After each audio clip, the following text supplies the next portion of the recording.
get that. So, can I finish? No, I mean, Can I finish? you're saying that's not true. Your average market. Can I finish my statement? Look at Dane trying not to laugh. Spicy Popovich as the Aussies jump all over Team USA in Vegas. And who has the momentum right now in the finals? Who's the leader for MVP? So many questions, friends, so many questions. Great news, Bucks hero Bobby Portis and those hungry eyes are stopping by to chop it up. Oh, and also the captain, Kareem Abdul-Jabbar, will join the jump. So wave goodbye to your plans because an action-packed jump starts right now. Welcome to The Jump, presented by Credit Karma. We are live from Gather at Deer District here in Milwaukee. The Bucks, of course, won Game 3 of the finals over the weekend, and they are going to look to even things up tomorrow in Game 4 against the Suns. Happy to have you all with us here on The Jump. I am Rachel Nichols. I'm here with just a couple of NBA champions. We got Richard Jefferson, and live and in person, Kendrick Perkins. Yes, he's here. Thanks for joining us, Perkins. Do you want to talk about your shoes first, or should we wait until later? No, please acknowledge them. No. I mean, talk about Perks. No, because because you're trying to make a fashion statement. There's today. no fashion statement. It is. See, this is the thing. Perk didn't get a lot of time with me pre-COVID, right? This is how I normally dress, Perk. People can't see because they're hiding. Well, that's behind the good. sign. That's what it You is. have This to- ain't for everybody. Oh, see, there you y'all go. doing too See? much now. Yeah, there you go. There you Yeah, go. There you go. Yeah, listen. Crispy. Yeah, they are. And Yes. yeah, hey, my Nike account ran out, so hey, Lynn, Ted, I love you guys. All you got to Just do a is little- clap them together and make a wish. little drop in there.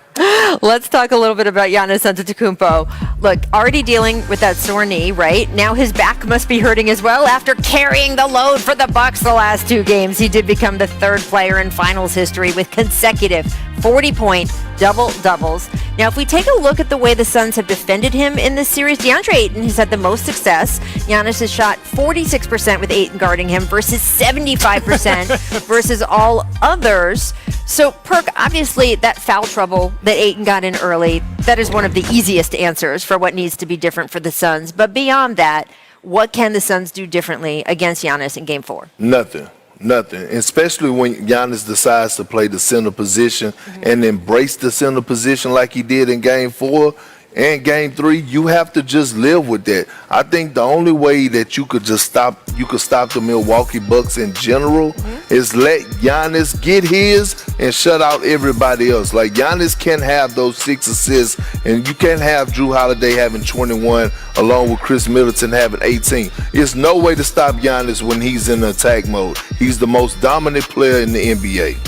No, I agree. I don't think that they should play him too much differently. You know, look, he had 40 points and they won. They had 40 points and they lost. So it's more about tweaking. I think the DeAndre Ayton, and you look at those stats, the DeAndre Ayton being on the floor is key for them. Because when he's not, look, and understand, DeAndre Ayton has had an outstanding postseason. I know you say this, but he went against Anthony Davis in the first round. Then he goes against, mind you, Anthony Davis got hurt, but then he goes against the MVP in Jokic. So now he's going against Giannis. This man has seen it all, and he's done a great job, but he's got to stay on the floor. That's the key thing for the Phoenix Suns. And look, there has been an expectation that we will see more of that Giannis wall in the next game, and Giannis actually spoke about it at the media availability today. He said the first time he saw the wall was 2 years ago, and that it really threw him, but that it actually made him a better passer. He said learning to pass out to his teammates when he was faced with that over and over again is something that he thinks has actually helped him get to where he is today. He does say, though, he goes, the fact that there is a Giannis wall, he said, I hate it. He said,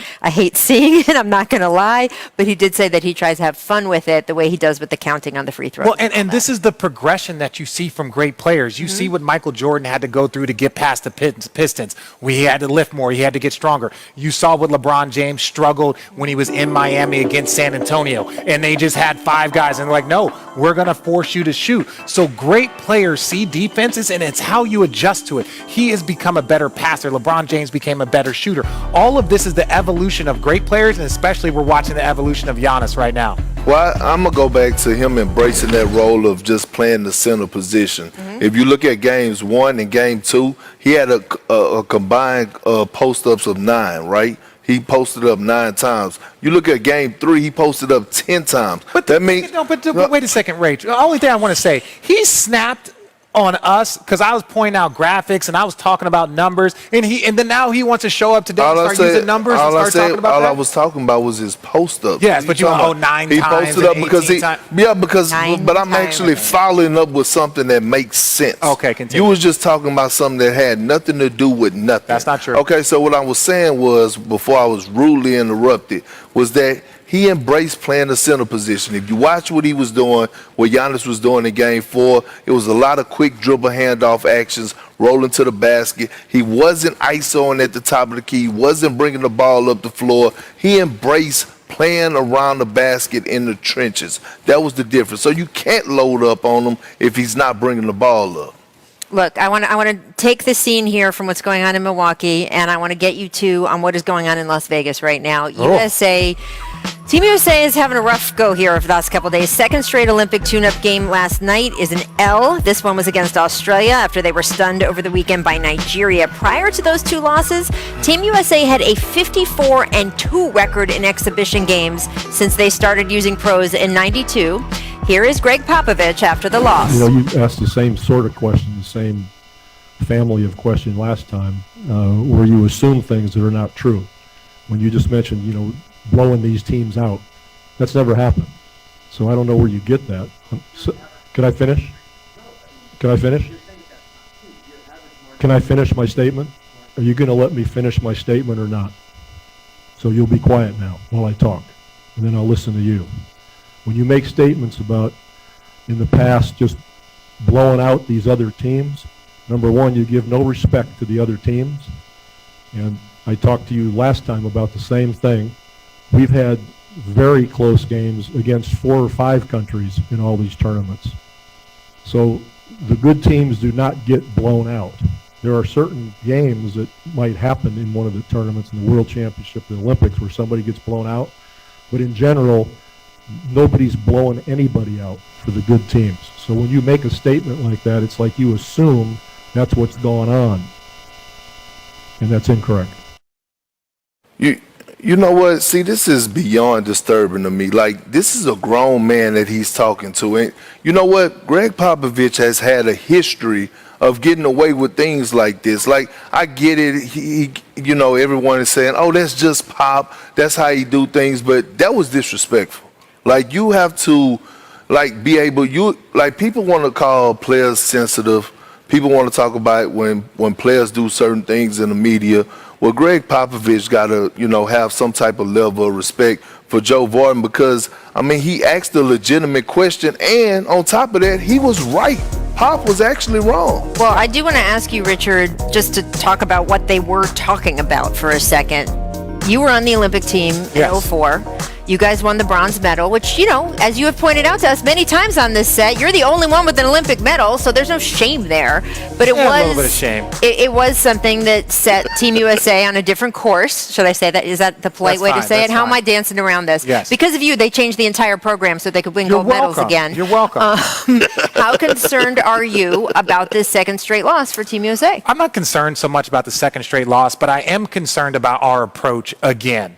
Our approach has to continue to evolve. Let me take you back a little bit. Under 19s just happened, I want to say 4 days ago, and Chet Holmgren, who is going to be a future number 1 pick, he's a number 1 player coming out, basically the Kevin Durant of the under 19s. And the USA beat France by 2 points in the finals. France has as many people as Southern California. So what does that tell you? That means international basketball is getting better. We just can't roll guys out there. And that was the issue that happened back in 04. If the U.S. does not bring their very best, we will not be dominant. We will be favored. We still might win, and we might be the best, but we won't be dominant. The days of us just being dominant are over unless we bring our top 15 players, and that's what you're seeing. Now, this is a pretty crazy graphic. The two of you who argue about graphics, that graphic is pretty insane. Well, I was yelling at the camera at the time. I wasn't looking at the graphic, so I don't know what it says, but that's just the truth. The U.S. will not be dominant under any circumstance unless we bring Steph, Clay, you bring, LeBron James. Okay, let's see. What does this say? With professionals playing Yeah, I lost a bunch of those games. I feel like that was part of my career. But I think that's just what people need to prepare themselves for. Right. Is that it can go sideways quickly. Well, look, I will say what I said when we were discussing the loss to Nigeria. This team still has Kevin Durant. And by the way, they have many other excellent players, too. Damian Lillard was the one up on that podium next to Pop. But the Kevin Durant factor, the way it is in any game that man plays in, tells me that that team is going to be favored. It is just a matter of by how much against who. And as you point out, because of all of the factors of this NBA season, because of COVID, because of the fact that we're sitting here at the NBA Finals in July, which has never happened before, that is why they did not have the chance to have a really cohesive Team USA training program and training camp. And it is a bunch of all-stars just thrown on the court together, and now they're doing the best they can to become a team, to have that excellent coaching. And there are more guys showing up too. There's more guys showing up. Devin Absolutely. Booker, Chris Middleton, Drew Holiday. Yeah, So the reinforcements are coming. So I still have a lot of faith in this team to win a gold medal. But to your point, it is not going to be easy, and that is something that we'll watch unfold over the next few weeks, because all this is happening together. The finals end, the draft comes, the Olympics come, free agency comes. It's going to be quite a wild ride this summer. All right, stick with us, because it's also going to be a wild ride on this show. As I mentioned, It's not going to be easy. You're going to get knocked down, eliminated, humiliated. MJ went through that. LeBron went through that. All those things is part of being great. You cannot keep me down. Giannis punishing the Suns. Flex on him, Giannis. We are built for this. The job is not done. You cannot keep me down.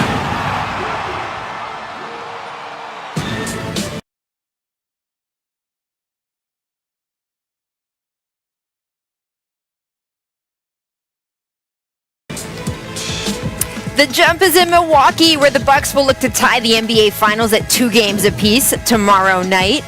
And I am thrilled to welcome in our next guest, someone who has won over the hearts of the Bucks faithful, Mr. Bobby Portis. Thank you so much for stopping by, friend. Appreciate you. We appreciate you, and especially the way your team fought back after dropping games 1 and 2. What changed in game 3 for you guys? Just all the intensity, man. Knowing that it was going to be a, hard-fought battle, a game that we really, really needed to win. We didn't want our, all the guys didn't want to let the home crowd down. The Bucks fans do a great job of filling up files of form and, cheering us on. So, we didn't want to let those guys down at all. What's up, Bobby? Big Perk here, man. I want to applaud you, man, for a wonderful season. But I wanted to ask you, describe your role to us, far as your role on the Bucks. Just coming off the bench, bringing energy, being myself. The coaches and my teammates did a great job this year of just allowing me to be me. Just like the first time in my career, I was just allowed to just do what I do, and with no limitations. So just bringing some energy off the bench, bringing some scoring as well, and just being me, man. Just bringing that toughness to the team. Well, the crowd in Milwaukee loves you being you. I want to play a quick clip from I'm telling you, listen to this, listen to them chant your name. That foul is on Antetokounmpo, which here is Bobby for Bobby Portis, who has become such a fan favorite here in his first season in Milwaukee. And by the way, Bobby, it was not just that. There was also an exchange you had with a young fan as you were leaving the court. It was just a high five. You only gave the kid a high five, and he looked as if he may never wash his hand again. I mean, he was just over the moon. Hearing the crowd chant your name, seeing this kid just be, I touched Bobby Portis. What is that like for you? Man, it's crazy. I'm from Little Rock, Arkansas. People don't really make it from where I'm from. We have a couple pros, Joe Johnson, Derek Fisher, Cordis Williamson, guys like that. But we don't really have that many pros. And for me to be where I'm from and to make it to this stage, on the biggest stage, playing in NBA Finals, it was only a dream. But it's reality now, and it's fun, man. I think having my mom in the crowd is the best part for me. She gets to experience it all, too. So it's great, man.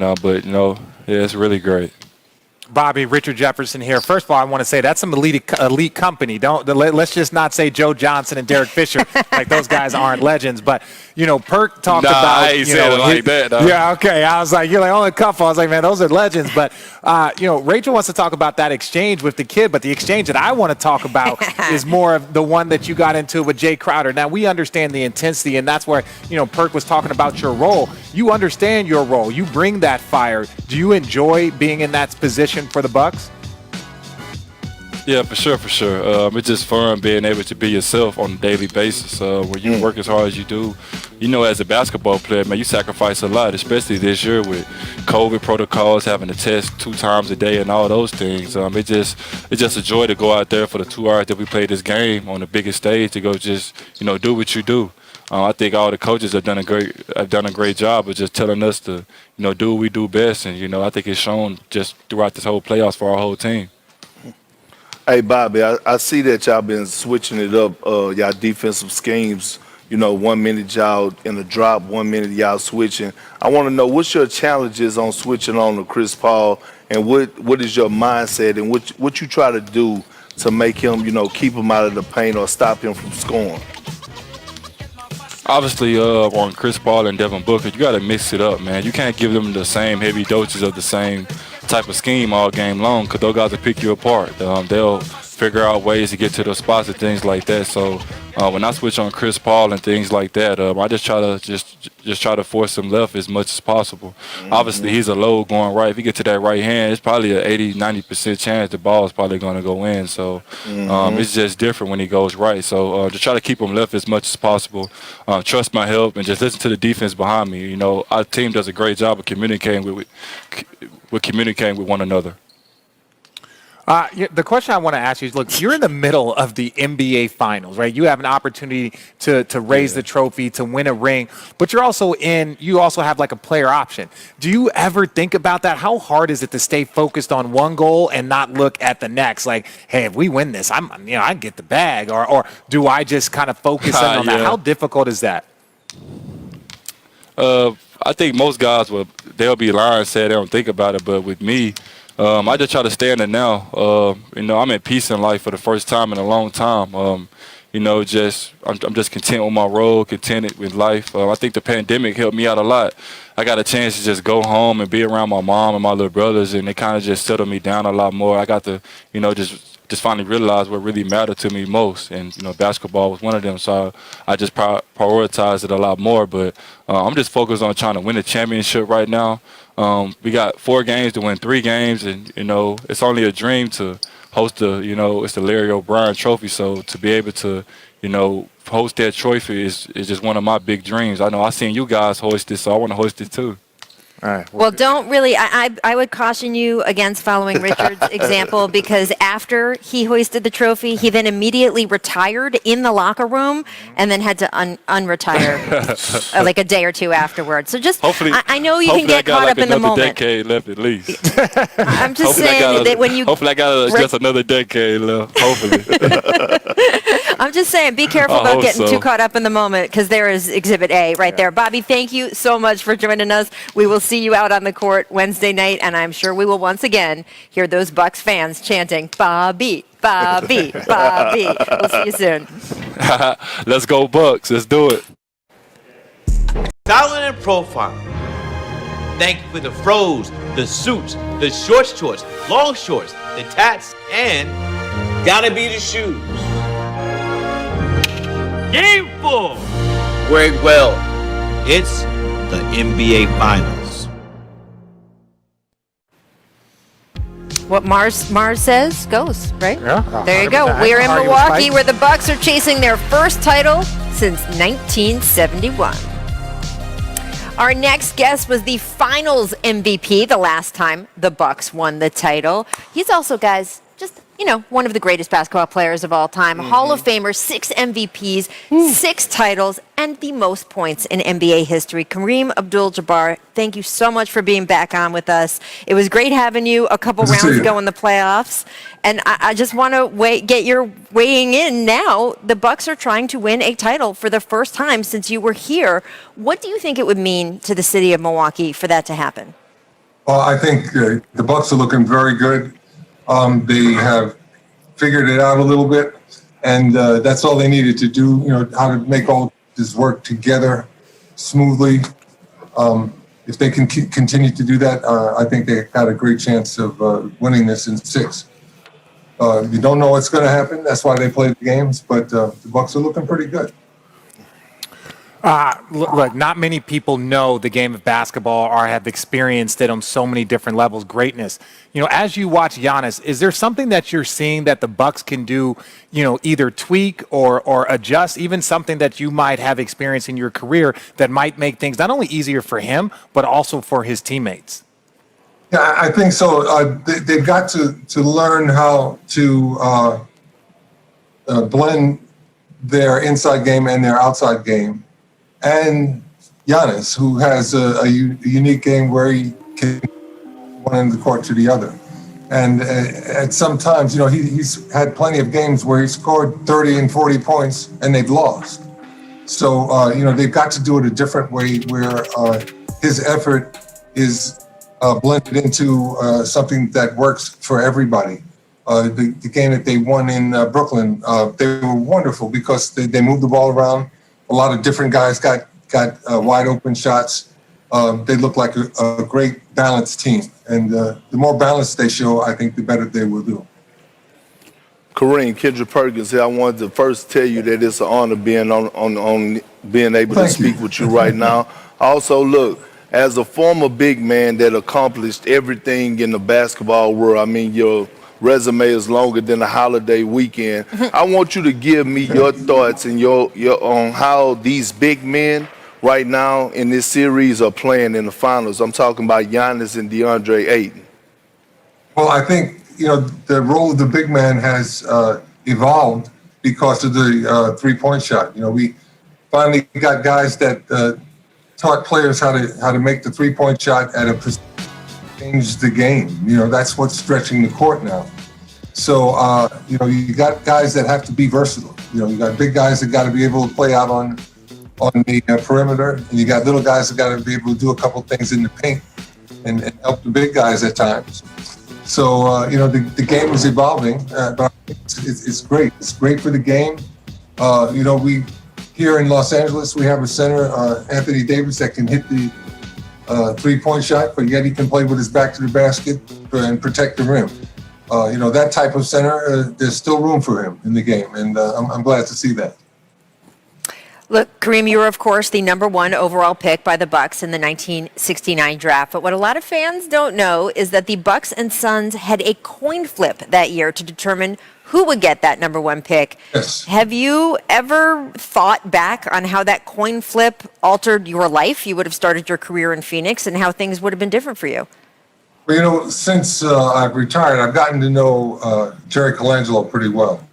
Mm-hmm. And he took me through all the drama that day. And he says he remembers he watched the coin and it landed in the commissioner's hand with the head facing up, which meant that when the commissioner turned it over to put it on the back of his other hand, it became tails, and that meant that I was going to be a cheesehead. It's a little bit different out in LA, in Milwaukee than it is LA. But I wanted to talk about Dave. You had an opportunity to do the show, aka Little Dicky. How was that? Because I got an opportunity to interview him, and his energy. He is the same person that you see on camera. That's the same way that you interview him. How was that experience doing that show with Dave? Well, that was a lot of fun. I wasn't aware of how popular he was with the rappers. And, I've seen other instances of people who you don't think should be rappers, and they can rap. And he certainly, he fits that role. He can do it. So, it comes off very funny because of that. And, I would encourage everybody that likes that kind of thing to watch it. It's a very funny show. People should watch that, and then, of course, get into the archives, watch Airplane, watch the stuff you've done with Bruce Lee. It's rare for someone to be as accomplished as you are in one world, and then every time you dip your toe into that other world of acting, it is always a hit and so much fun, Kareem. We love when you come on with us. Please be with us again as we go through the NBA Finals here. We're thrilled to get your insight, and congratulations to your Milwaukee Bucks for winning Game 3. We'll have to see what they do in Game 4. Absolutely, Rachel. Thank you so much, and you guys have a great day. So the way media availability works here at the NBA Finals is a team will practice, and then they have to come in and meet the media. And PJ Tucker did that for the Bucks, and then Drew Holiday came in next, and here's what happened. Somebody sitting here before me? He did. Makes sense. Sweaty? Yes. Extremely. No, it's okay. I'm gonna go shower. I'm gonna go shower after this as well. Yeah. We'll go to Eric to begin. It was so wet. It was like I was like, okay. Yeah, okay. Drew Holiday. Well, look, there's certain players that have like glandular issues. Oh, stop. What would happen if we made you choose players that seats? just sweat a lot. What if for the next segment we made Perk and Richard switch seats? No, God, no. First of all, but I'm just saying, like, there's certain players that like don't sweat. Then there's certain players that sweat a lot. You like sit. You're like, do you got to get a towel to wipe off like the bench? Like, and like, who was sitting here? It's commonplace. It's commonplace. Commonplace. Concept for us. We got to keep getting better in order for us to put ourselves in a position to win the series. We know it gets rowdy in Milwaukee, but I think we're ready for it.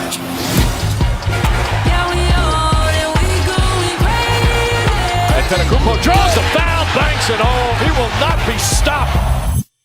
He throws it down. Cameron Johnson. Giannis Antetokounmpo punishing the Suns back-to-back 40-point final games. Game 4, we got to break it. We got to play together. We got to believe in our winning habits. We got to stay aggressive.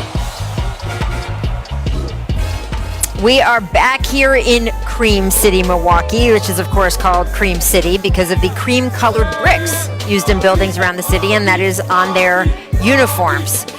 We are also back with Mr. Zach Lowe. Zach, thank you so much for jumping in with us. We miss you here on site, but I am thrilled to discuss a little bit more of the breakdown of Game 3 and how things can change in Game 4 with you, because look, the Bucks really turned things around, especially on the defensive end. More efficient, held the Suns to lower three-point field goal percentage. So did your outlook of how this series is going to go change, Zach? Because Perk has already changed his prediction. He had Suns in 6 before Game 3, and now he's flipped to Suns in 7. Did yours change at all? Way to go on the limb, Perk.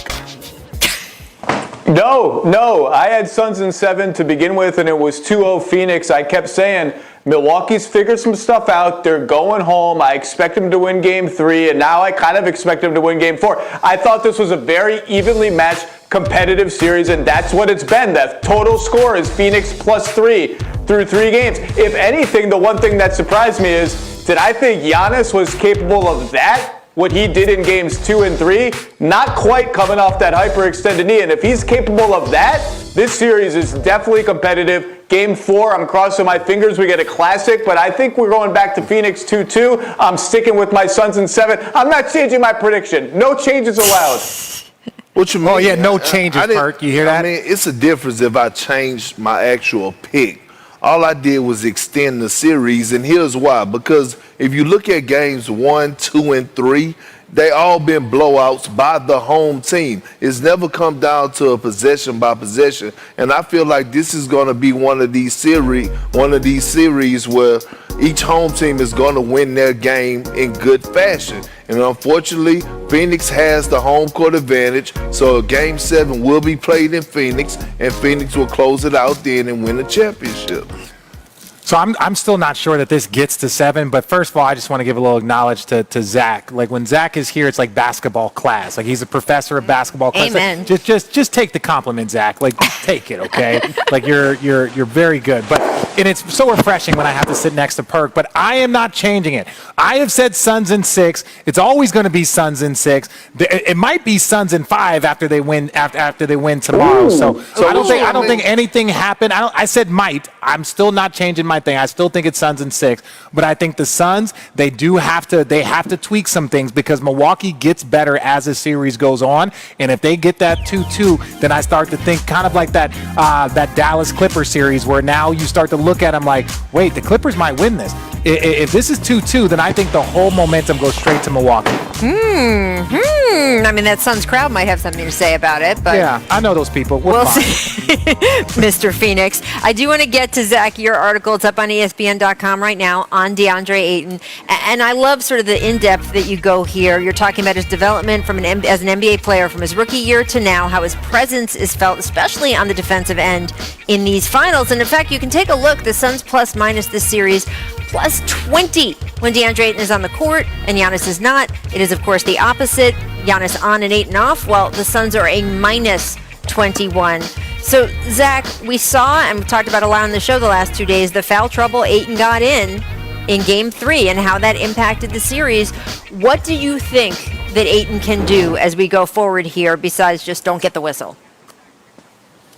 I think he just continues to do what he does. I mean, he needs to impact the game on both ends. We saw him. He was beasting switches in the post and getting quick duck-ins and rolling hard to the rim. And he's gotten a ton of credit for that on offense and all the sacrifice. But it's the stuff on this end that, to me, really stands out. Look how he manipulates Drew Holiday. Kind of jabs at him, then baits him into that pass and intercepts it. He's manipulating people now in pick-and-roll defense. That is surprising this soon in his career. Here's another one. Drew gets some daylight here. And look, he stays right in between, plays that cat and mouse game, disrupts that layup. This is super advanced stuff for a guy who's still just 22, and it helps to be really freaking big. I mean, what comes up here, this isn't anything fancy. This is just DeAndre Ayton being big and saying, I'll take that, thank you, let's go back the other way. And to me, that jump that he's made on defense, the offense, that's all cool. Phoenix is not sniffing a championship if their center is not a really good defensive player anchoring what has been one of the 5 best defenses in the NBA all season, and he needs a lot of love for what he's done on that end of the floor.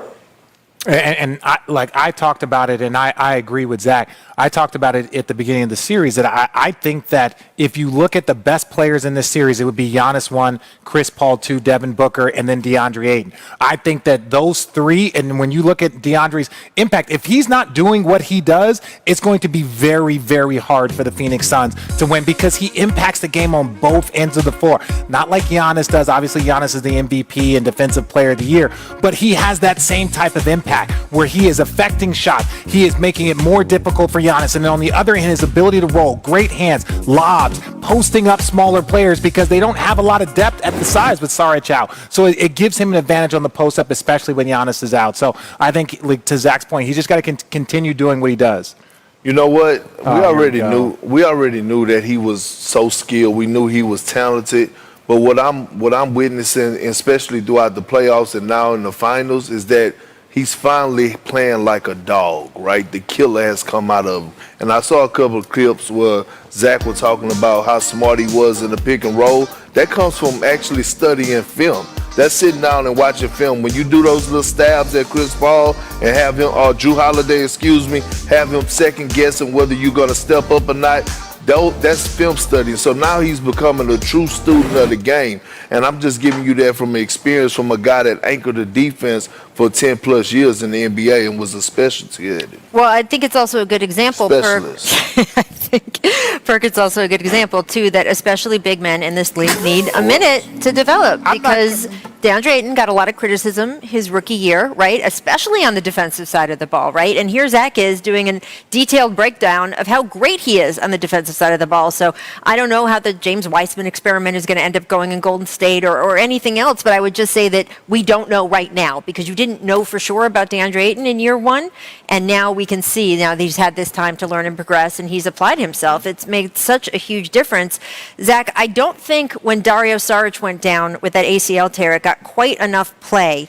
But when we look at the center position and when we look at what Giannis does as he goes inside, remember, 100% of the points he scored off the floor in Game 3 were from within 5 feet of the basket.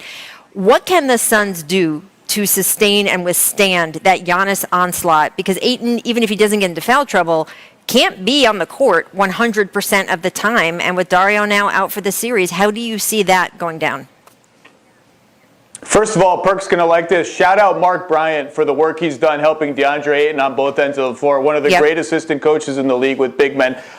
Look, they might need DeAndre Ayton to play 40, 41 minutes. He's done it before. I mean, it may just be that simple. Stay out of foul trouble. Maybe you shift him off Giannis here and there to give Jay Crowder that assignment just to protect him from foul trouble. But they may need to just minimize the non-Ayton minutes to 7, 8 a game and hope you can tread water in those minutes. And it's not just Sarge. Remember, Torrey Craig got banged up from taking that charge on Giannis. The Suns are getting thin.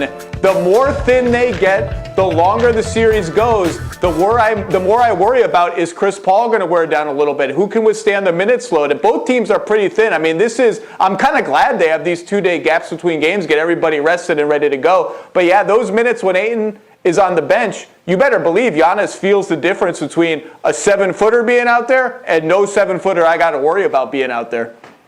Going to be so interesting, the chess game, as the series progresses. Zach, thank you so much, as always, for being with us. We will see you again later in these NBA Finals.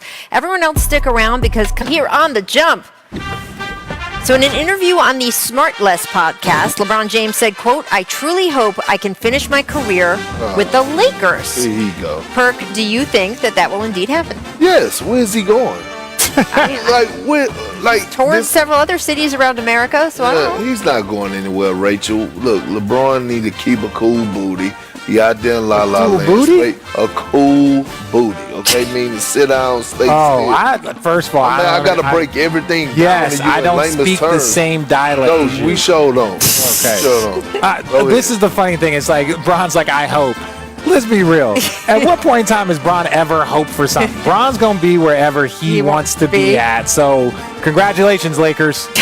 Just heard this. Let's talk a little Pelicans, though, because they are inching closer to hiring their new head coach. They are working on a deal with current Suns assistant Willie Green. Woj had that report. So, Richard, do you like this hire for Zion and the Pels? I do. Like Willie Green is a guy that, we came into the league around the same time, and, just being around him and watching the way he competes, watching him go straight into coaching and really just being a student of not only the game, but of the coaching game.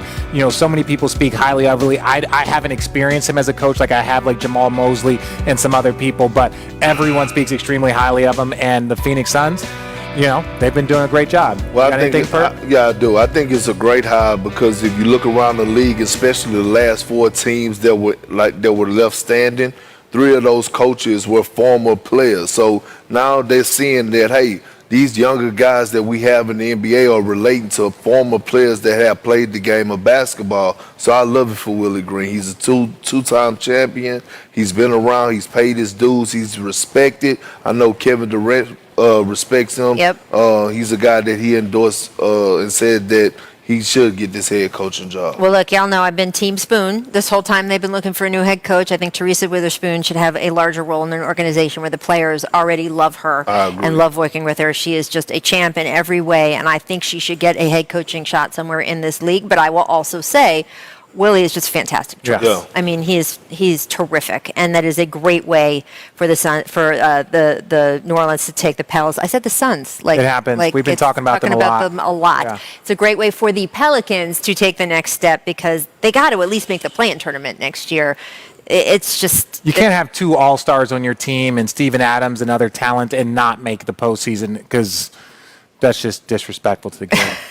Let's talk about Finals MVP odds, gentlemen. They were updated after Game 3.